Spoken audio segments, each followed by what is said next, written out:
This is People and Their Poems, a podcast about the poems that make a difference in our world. In each episode, writer and educator Sandy Carlson talks with a person who has been influenced by poetry and become a poet or a supporter of this literary form. Stay tuned.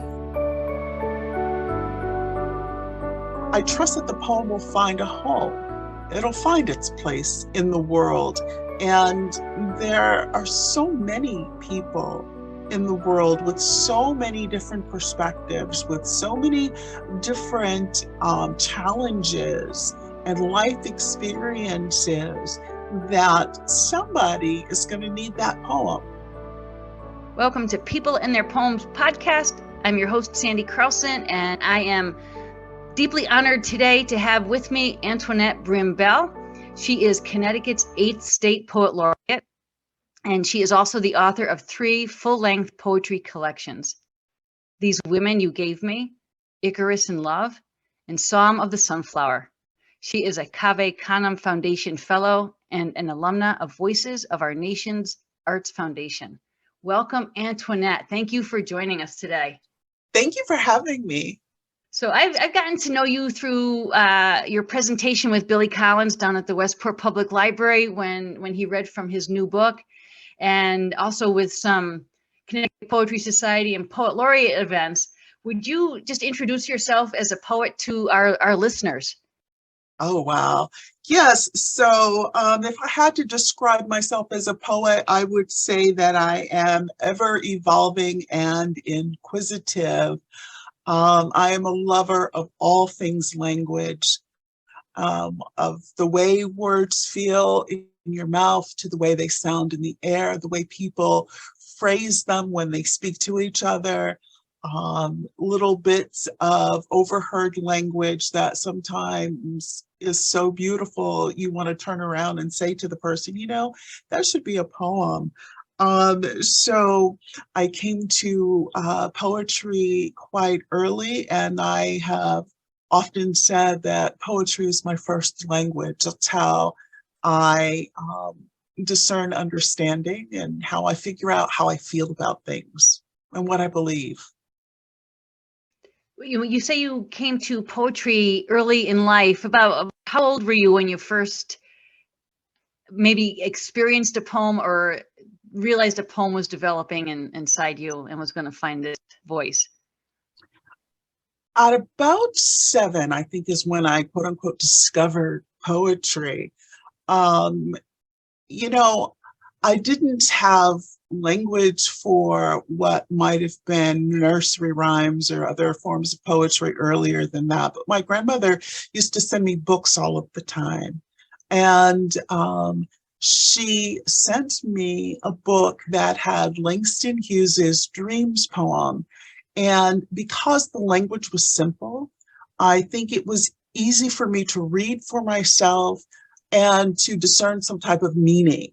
But what I liked about it, again, was the sound. And because it was condensed and rhythmic, it caught my attention.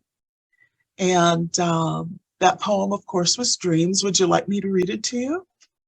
I would love to hear Dreams by Langston Hughes, please. I think everyone's probably heard this. It's probably one of their earliest connections with poetry. Dreams, Langston Hughes. Hold fast to dreams, for if dreams die, life is a broken winged bird that cannot fly. Hold fast to dreams, for when dreams go, life is a barren field frozen with snow. You know, and even as a 7-year-old, I understood what it meant for a bird to have its wing broken, you know, and for it not to be able to fly. And I understood and knew of that, you know, as you know, a catastrophe, right? So this is my first understanding of what metaphor can do in terms of helping you to understand someone's intention in writing. I knew what snow was. You know, we lived in New Jersey on McGuire Air Force Base, so I knew what it was to have a snow day here or there. And so it was accessible to me. The poem itself was accessible, and the language was accessible. And that was the first time I had thought of a dream as anything other than this mysterious, magical thing that happens to you sometimes at night, but that you might actually be able to curate your own dreams, right? And be the master of your own dreams. And that was interesting to me and led me to, ask, what does that mean? What does it mean to have dreams and to hold on to them as if not only could you have them, but you could indeed hold them and make them your own. And so that's what brought me into this. And then I wanted to read more. And that became very important. As I was selecting my own reading, then that's about the time you're going to the library and this type of thing. And so I looked for other poems. Then that led me to Gwendolyn Brooks and the Bean Eaters, which I always kind of laugh about because that's the second poem I remember reading. I think it was even in the same collection. And of course, that poem was way above my head at that very tender age. And I thought somehow it meant that if you wanted to be a poet, you had to eat beans. And of course, that is not at all what that poem is about. It's about, aging and class and life. And what does it mean to be at a certain stage in life?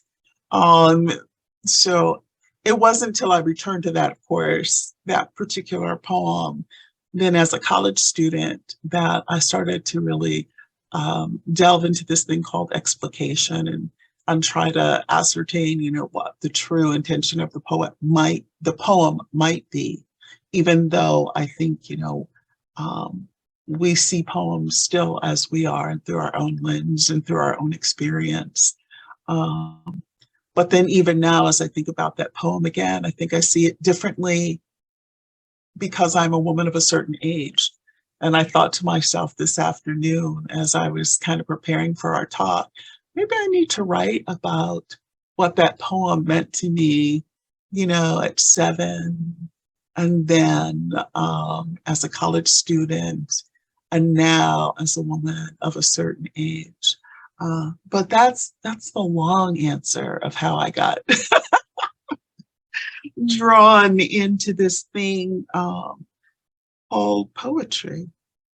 And I was thinking as I was listening to you that your grandmother gave you a tremendous gift when she gave you that poem, and I was also thinking about Langston Hughes and his vast body of work over a considerable number of decades and the age levels that he touched and the genres that he wrote in, and how very often in our educations we skim the surface of what he writes.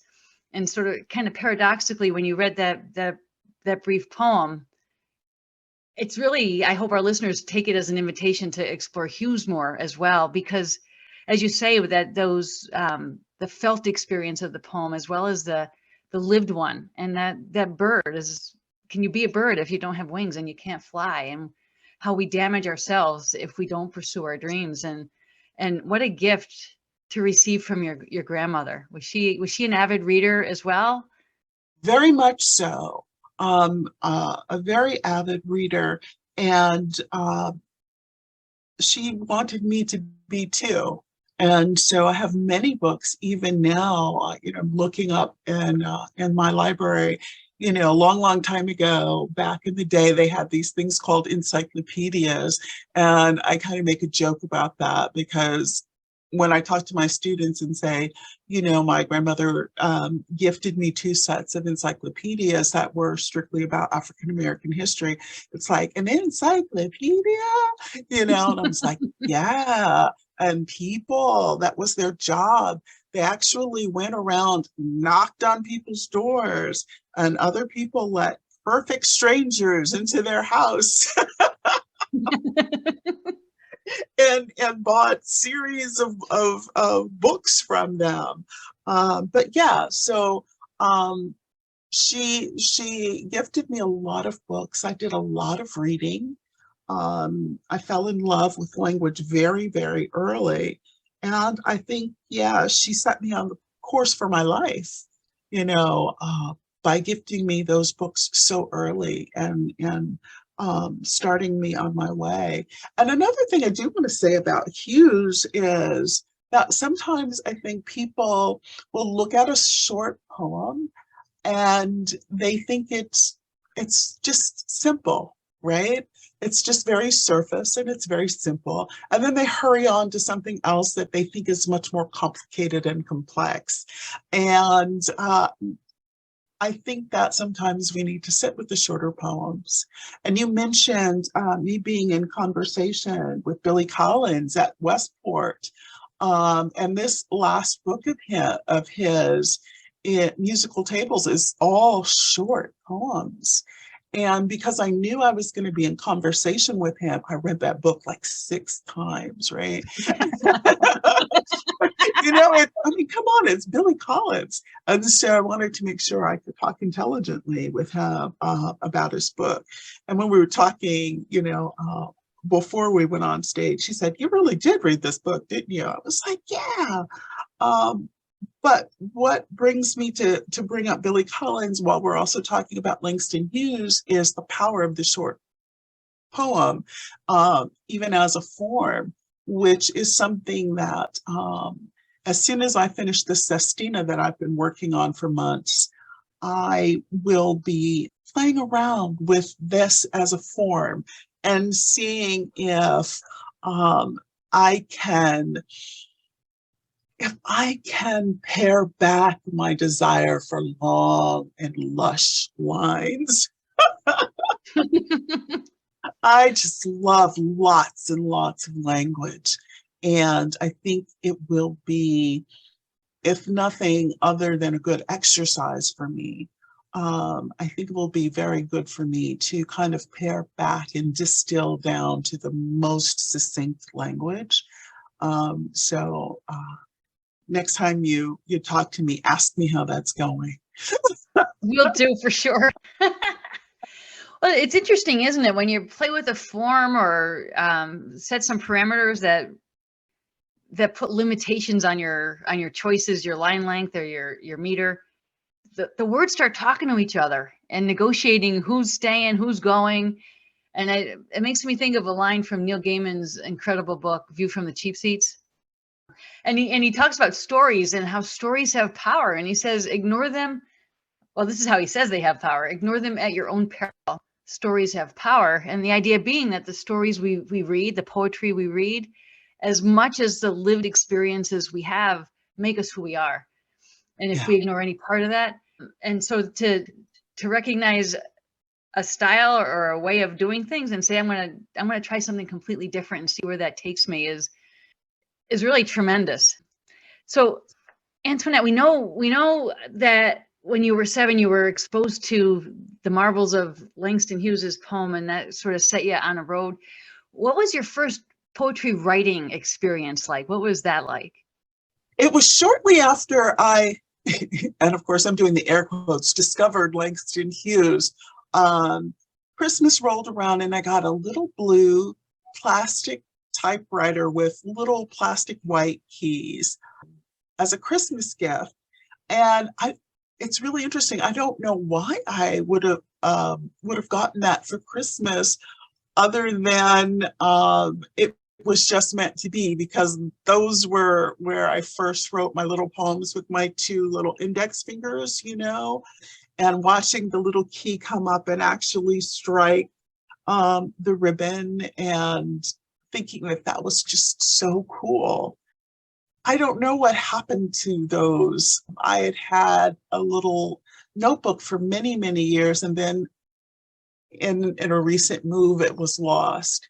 But yeah, those were my first. So, you know, I've been writing, I guess, since I was 7, poetry, but then also little prose pieces, little short stories, you know, stuff like that. As you start to read chapter books and that type of thing, you start mimicking that. I even wrote a little novel when I was in middle school. I think I was seventh grade or something like that. What I wouldn't give to have all of that stuff back for me. But yeah, so that's when I actually started writing. I wrote all through high school. I went to journalism camp. I thought that I wanted to be a newspaper writer and all of that. And but when I actually got to college, instead of going the journalism route, I decided that I wanted to study creative writing. So I ended up becoming a literature and language major, fancy way of saying an English major, with an emphasis in creative writing poetry. And that was it, that they would actually let you study and write poetry, as a part of your coursework. Are you kidding me? That's all I wanted to do, from then on, pretty much. Yeah, that was my dream. That's a rich life, even no matter how we struggle as students to get by. It's a rich life for sure. I'm just curious, who was your first audience for your poetry?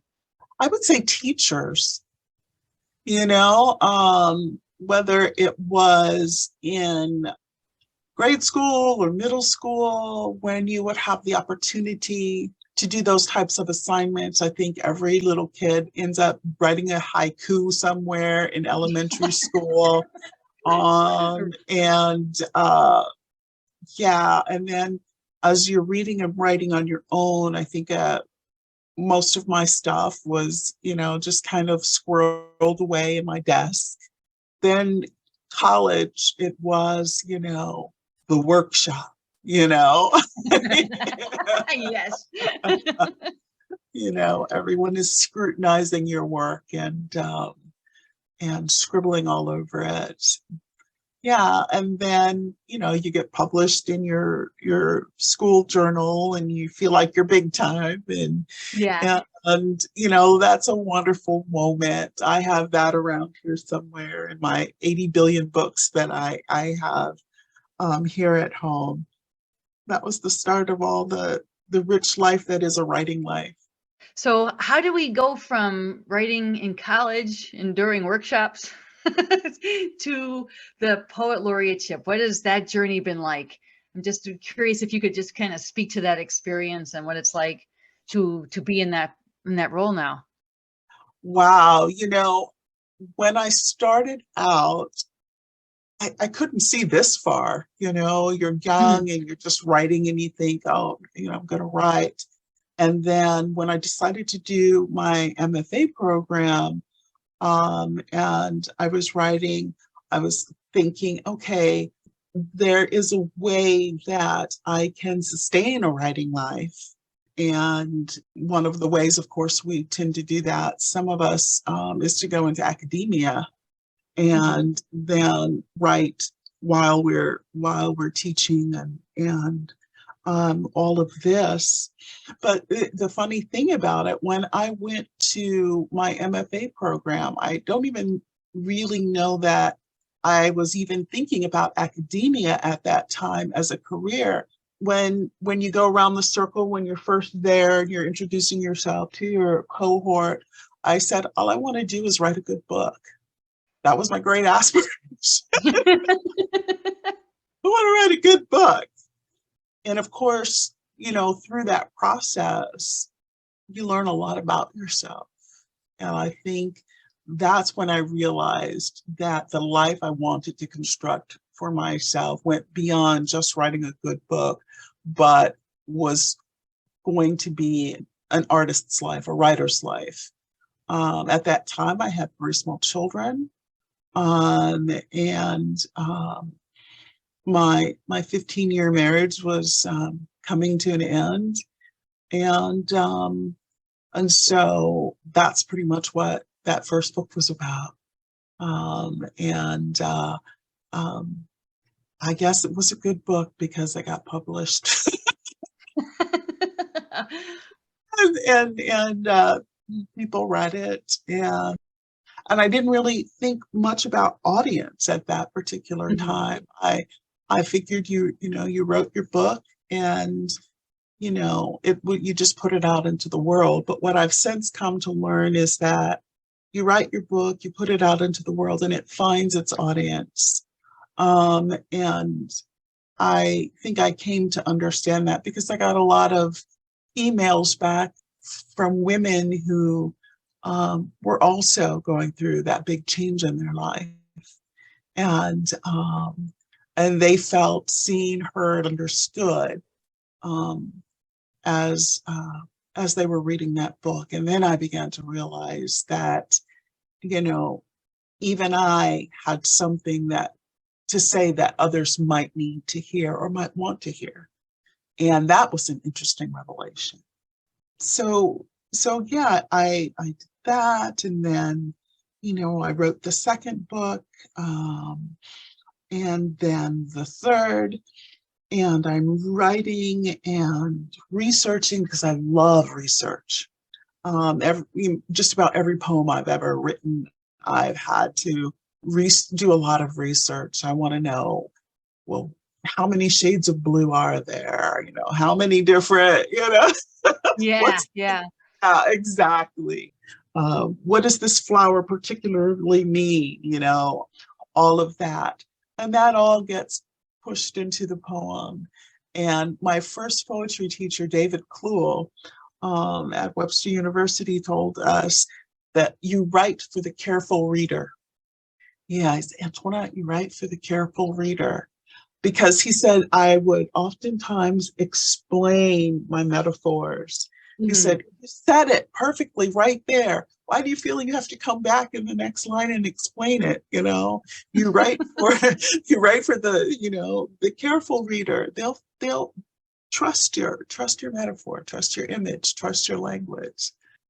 So I started doing all of that, and you go to conferences, you meet people, you find yourself, just kind of in this life, I guess, and in this lifestyle.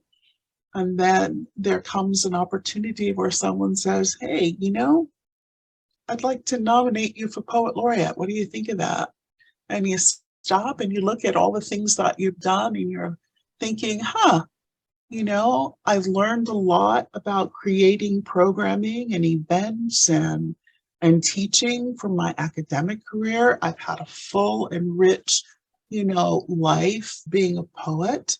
Yeah, maybe I have something to offer in that regard. And then one day you wake up 20 years later and you're Poet Laureate.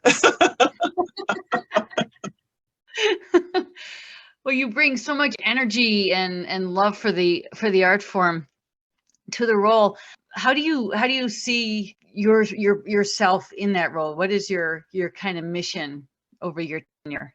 I always say, connections and collaborations, connecting people together who might Mhm. ordinarily not have met, not have realized that they had so much in common, um, and that they could be of help and support to each other.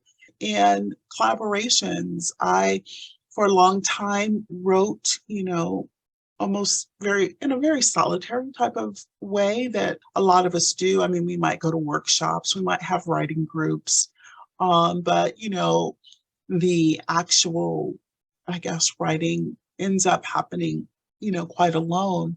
But then I had the wonderful opportunity to work in collaboration with three other fabulous women writers, on poems about formerly enslaved individuals in Connecticut. And Marilyn Nelson, who is a former Connecticut State Poet Laureate, put together this group. Kate Rushin, a fabulous poet. Rhonda Ward, former Poet Laureate of New London. Myself. And it's like I missed somebody. Is that four of us? Yeah, that's four of us. Yeah, yeah. And we did research and we'd come back. And of course, it was over, it was 2020, it was during the pandemic. So we would, have coffee, tea on Zoom and talk about what we had researched. And we would meet with Carolyn Wakeman, who's a historian. And I realized how much I enjoyed the collaborative process. And also at my college, Capital Community College in Hartford, we have the Hartford Heritage Project, which uses Hartford as a classroom, take our students to the Hartford stage. And, we're at the Wadsworth Athenaeum, we're here, we're there, just, there's so much rich history just within walking distance. That resulted in a lot of amazing collaborative, projects. And that's where I kind of said, people need to collaborate more. And so that was one of the reasons why I said, connections and collaborations for my tenure. So I was made poet laureate at the end of July. I've been traveling, around Connecticut, meeting people, finding out that there's so much going on that I had no idea was going on in terms of projects and collaborations and interdisciplinary collaborations going on. So I'm learning a lot about the state. I'm learning a lot about the arts community. I just, pushed the button on a grant for some programming that I hope I will be able to also bring to Connecticut. And so, I'm in this building of infrastructure and programming and all of that right now. So that's kind of where I am. It's no small undertaking, right? And to continue to do, as you say, listen to the language of life going on around you and capturing that in your own creative process. I think Connecticut's just really fortunate to have somebody with such an open mind and such a positive spirit at the poetry helm in our state, which is a state that is absolutely rich in the arts.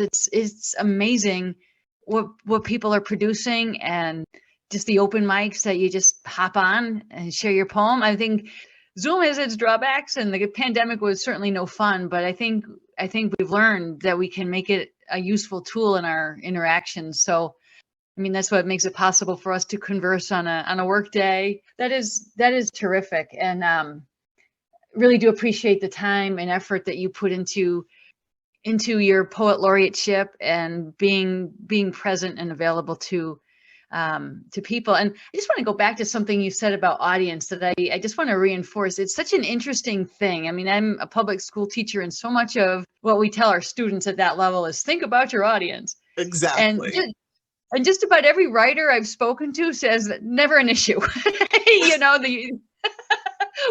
So I got to revisit my own mindset about that. I think it's the hope of getting the Ganas and the Wanas out, and and just to kind of get them to clean up their prose a little bit. But is it that in being true to yourself and listening to that voice inside, that you kind of have to block out the listeners and critics that might be at the door?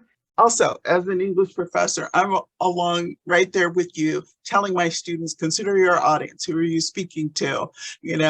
That's going to dictate, your syntax, vocabulary, all of that kind of. So I'm right there with you on that. And when I'm writing, like when I was writing the grant, I was definitely considering the audience, right? The people with their hands on, the purse strings, like, this is why we really need this. So I think when it comes to considering audience in our academic writing and in our business writing, I think that's super, super important. But when it comes to art, sometimes I would say a long time ago, there was a time when I would consider how it would be perceived in the world. Not wanting to offend or not wanting to be judged, that type of thing.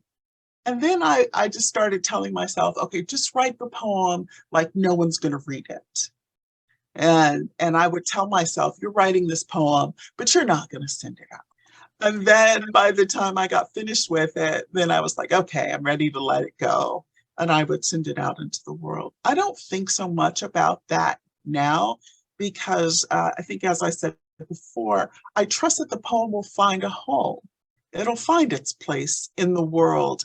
And there are so many people in the world with so many different perspectives, with so many different challenges and life experiences that somebody is going to need that poem.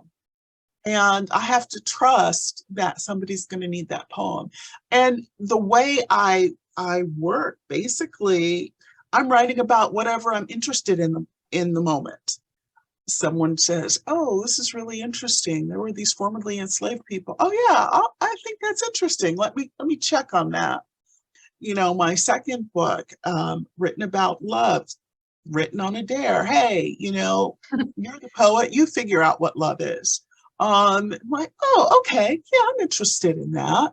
I hear a word and it sounds so amazing and so beautiful. And then I look it up and I find out what it's about. And I'm thinking, wow, that should be a poem, right? So, you know, I'm so busy being inquisitive, which is a nice way of saying nosy, that, you know, I can't worry about, you know, what people are going to say about the particular poem. I have to ferret it out. I have to figure it out. And then I'll share it and see if anyone else wants to be in conversation with me. That's terrific. That is magnificent advice for writers. Thank you for that. And would you share some of your poetry with our listeners so they can just enjoy the benefits of your inquisitiveness and your hard work as a writer?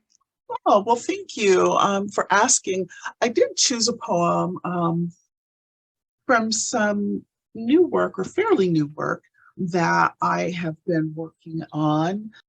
This particular poem, I fashioned it after Wallace Stevens, 13 Ways of Looking at a Blackbird. I had just read his literary criticism, Necessary Angel, and he had this notion somehow that we should crawl inside of the poem and look out from within. And I thought that was kind of interesting. So I wondered what that would look like. And while I was reading that, because I often read, multiple books at a time for fun, I was reading Blindness by Jose Saramago, and that book is amazing. I didn't watch the movie. I can't imagine anything being any better than that book. That book was amazing.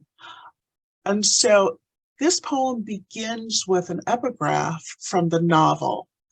So you can kind of see how I take everything from around me and just kind of mush it together and come up with something. So the epigraph is, if you can see, look, from Blindness by Jose Saramago. 13 Ways of Looking. Because I want to know, my eyes break common prisms into scattered light. Gather up the rods into buckets of blues. Gotta see to know, gotta see to know, gotta know to see.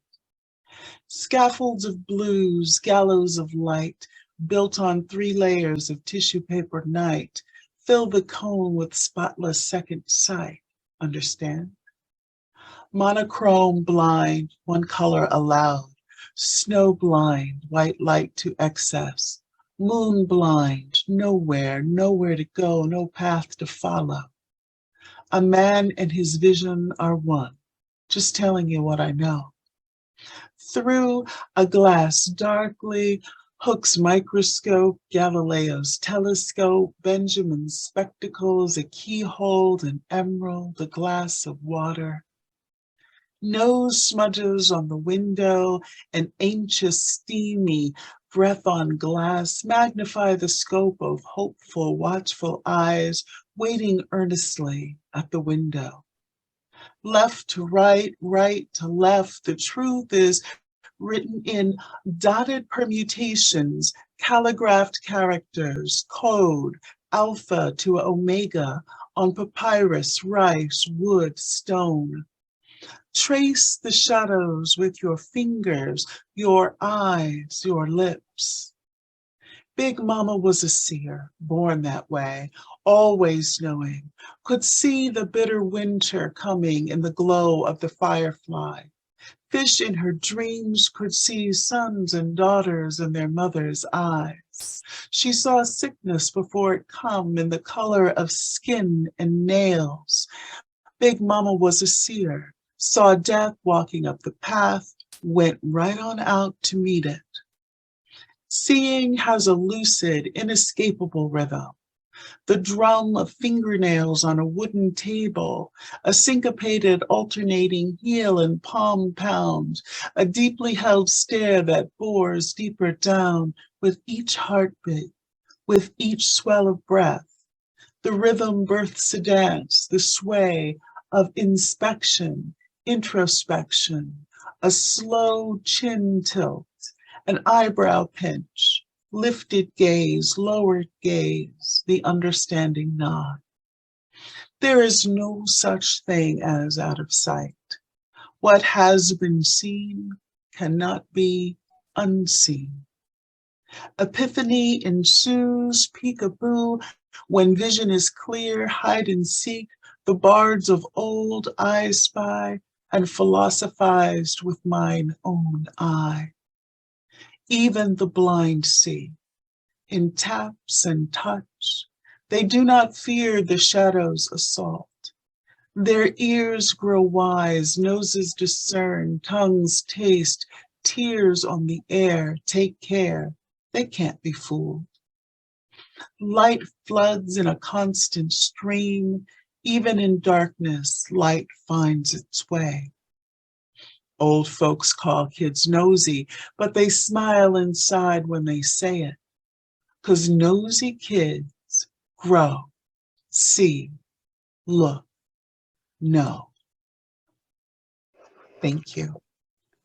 Well, that was stunning. Thank you. Thank Yeah, you. Galileo, Ben Franklin, and Big Mama all together in a celebration of seeing and being alive. That is a beautiful poem, Antoinette. Thank you for sharing that. I am in awe. I was capturing some of the phrasing as you were speaking, and just it was so beautiful. I gave up and just fell into the language with you. So thank you for that treat. That was really, really beautiful. Thank you. If our listeners want to see some samples of your work or get a hold of your books, where can they go? I have everything housed on my website. It's just AntoinetteBrim-Bell.com. You can read samples of my poetry. I have some videos also of me reading and links to where you can purchase the books.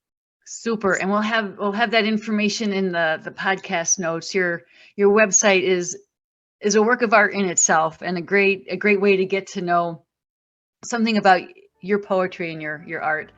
Thank you so much, Antoinette, and I am so looking forward to April 29th when you'll be with us at the Woodbury Public Library to celebrate poetry. Woodbury's excited, so thank you very much for your time. Thank you. I'm looking forward to being there. This has been People and Their Poems, a podcast about the poems that make a difference in our world. Be sure to check the show notes for any special links relating to this episode. If you want to learn more about the podcast, visit peopleandtheirpoems.net. Or if you want to learn more about Sandy and her work, visit sandycarlson.net. Thanks for listening.